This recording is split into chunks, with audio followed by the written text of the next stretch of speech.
Kau amo minta lah sehati pada hari ni sampai bila-bila esok amo tak sedah buat kerja benda tak molek. Tapi hari ni hak lepas dah minta maaf banyak dah, minta banyak dah, tak maaf juga.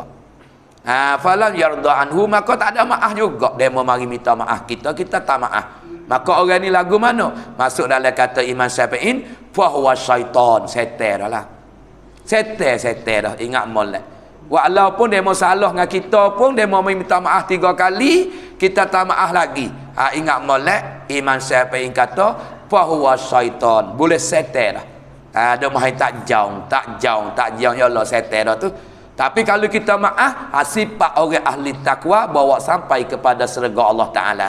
Tu wal afina anin nas. Apalagi tu kecek cara umum. Wallahu yuhibbul muslimin, dan bermula Allah Taala ya saya ya kasih ke orang buat baik. Orang wahai buat baik, wahai rajin rajin salah, rajin tegur orang, rajin senyum dengan orang, rajin buat mari dah. Barang-barang makan hari nak kali hari senang. Tak ada wasa jemu, tak ada wasa puas, tak ada wasa saya gapo nak minggu. Tu orang suka wi makan ke orang baik dengan orang.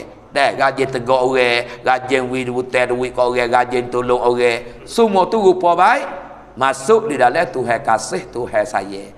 Tu sifat orang panggil takwa, nak tanda orang ahli syurga dah. Tu di antara. Baiklah.